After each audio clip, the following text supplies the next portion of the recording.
Thank you both for joining me. Let me start with you, if I may, Mr. Barghouti. We've just had this news in. We've all just heard it of the deputy head of Hamas being killed in Beirut. Obviously, this is the leader of the group that killed Palestinians in the coup in Gaza in 2006 to 7. And, of course, one of the people who planned the October the 7th massacre. What's your response to his killing tonight? Well, if you allow me, and I hope you will accept that from me, I think your presentation is absolutely one-sided, totally biased to the Israeli side.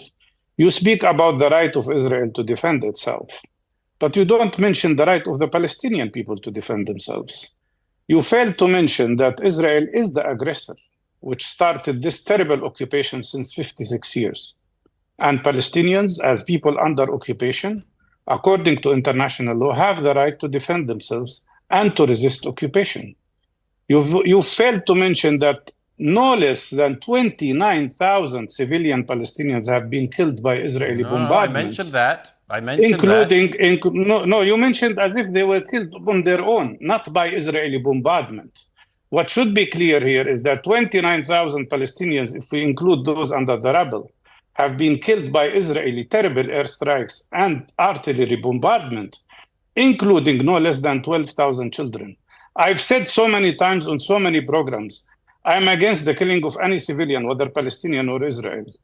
But if you speak about the killing of 30 Israeli children, you should also speak about the 12,000 Palestinian children who were killed. Well, Mr. Barghouti, I'll do a follow-up, if I may. I did mention the killing of children. I did say that that is appalling damage in the war. But let me finish the question before you try to answer a question I haven't yet asked. Please. You said that the Palestinian people are allowed to resist, as you call it. What does that look like in your view? According to international law, people who are under occupation have the right to resist in all forms, including military forms, as long as they respect international law and international humanitarian law. Okay, so what does it look like? What does it look like? Israel wants not only to... Look, I've been struggling with nonviolent resistance all my life. I was injured 9 times by the Israeli army, although I never used any weapon. I was shot twice. But you're not telling me. But you're not telling me, sir. Wait a minute. You're not telling me what legitimate resistance is. While legitimate resistance is all forms of resistance that respect international humanitarian law, which means not attacking civilians, not attacking children. It's very clear. That's what international law says. I am not creating that. Okay. But even when I was in my white coat, wait a minute. When I was in my white coat, treating an injured person, an Israeli sniper shot me twice. The same mentality of these snipers killed Shireen Abu Akleh, your colleague, the journalist, and no Israeli was indicted.